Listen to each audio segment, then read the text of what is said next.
Диалог между Россией и Малайзией выдержан на самом высоком уровне. В январе и в мае этого года состоялись встречи президента России Владимира Владимировича Путина и верховного правителя Малайзии Султана Ибрагима. А в июне в рамках саммита Россия-АСЕАН глава государства встретился с премьер-министром Малайзии Анваром Ибрагимом. Регулярные контакты лидеров определяют высокую значимость дальнейшего развития сотрудничества между нашими странами. Отмечу достигнутые успехи в решении задачи по увеличению товарооборота. В прошлом году он вырос на 13%. В этом году продолжим наращивать двустороннюю торговлю. Работаем над увеличением объема российской животноводческой продукции в Малайзии. В прошлом году согласован ветеринарный сертификат на мясо курицы и индейки. Предприятия-производители мяса и индейки уже аттестованы и начались поставки. Следующий шаг – запуск экспорта мяса курицы в Малайзию. В части промышленности обсуждаем открытие рынка Малайзии для российской фармацевтической продукции.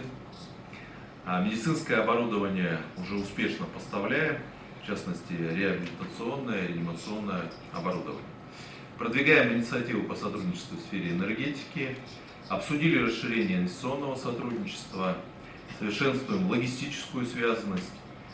Продолжается диалог по сотрудничеству в сфере информационных технологий, в частности, речь идет о реализации проекта умного города. Так, Москва регулярно принимает участие в выставках Малайзии Smart Nation и получает приз за лучший стенд. Успешно поставляем партнерам программное обеспечение, в том числе для использования на промышленных предприятиях.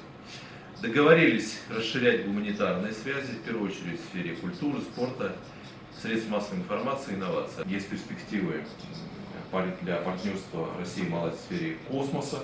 Российская компания уже строила и выводила спутник для Малайзии на орбиту. Наращиваем туристические связи, туристический поток из Малайзии в Россию. В первом квартале показывает устойчивую динамику, плюс 47%. Для удобства малайзийских туристов активно внедряем новые платежные инструменты, разработали карту Pay in Russia, позволяющую комфортно оплачивать покупки через QR-код. В мае организовали ознакомительный тур для малазийских туроператоров в Казань, Мариэл и Москву. Растет турпоток из России в Малайзию. В прошлом году этот показатель составил 140 тысяч поездок. За первый квартал этого года уже 57 тысяч поездок, прирост составляет почти 13% по сравнению с аналогичным показателем прошлого года. I'm deeply encouraged by the substantive progress achieved during these sessions as we commemorate the upcoming 60th anniversary of diplomatic relations between Malaysia and the Russian Federation. Anchored in mutual respect and shared aspirations, both sides have agreed to finalize a joint action plan for 2027 by the end of 2026 to further consolidate our enduring ties. Building upon strategic engagements involving His Majesty Sultan Ibrahim, King of Malaysia, His Excellency Vladimir Putin, President of the Russian Federation, and the Prime Minister of Malaysia, Anwar Ibrahim, our dialogue today advanced concrete initiatives across key sectors. On agriculture and trade diversification, both sides welcome enhanced market access, mutual standard recognitions between Rus Quality and Malaysia's Islamic Tourism Center, and direct procurement frameworks, including the commissioning of DSC Nakoda fertilizer plant for carbamide supply to reinforce Malaysia's food security.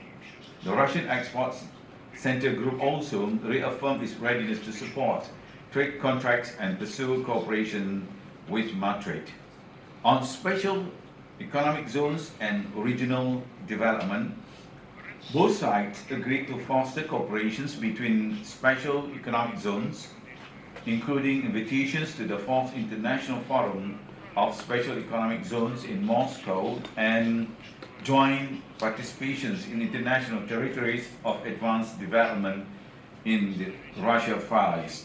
On high technology, digitalization and telecommunications, both sides advanced cooperations in AI, smart cities, information securities, and high-speed communications infrastructure trials, and on energy transitions and nuclear cooperations. Both sides acknowledge strong opportunities in renewable energy and LNG, LPG supplies through entities such as Novatex, Gazprom, and Russia Malaysia.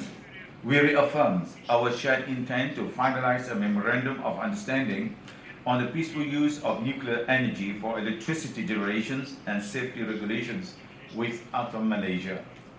On financial linkages and commodities, following engagement involving Bank Negara Malaysia or our central bank, Malaysia Bank of Russia, Labuan Financial Services Authority, Malaysian Development Financial Institution, and Russian financial institutions, positive progress was made in advancing Malaysia-Russia financial cooperation.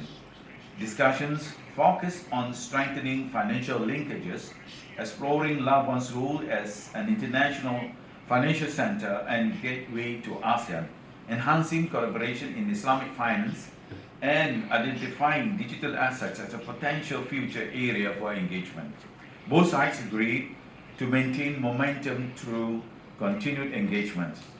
On industrial partnerships, progress was updated under Working Group on Cooperation in Industry and Trade across aerospace, halal industry, chemical industry, pharmaceuticals, medical devices, and green technology, alongside new proposals for consultation in additive technologies. On interregional creative and space collaborations, initiatives were highlighted to strengthen Moscow-Kuala Lumpur municipal ties, advance ASEAN-Russia creative economy projects, and address outer space collaboration and B2B satellite contract obligations.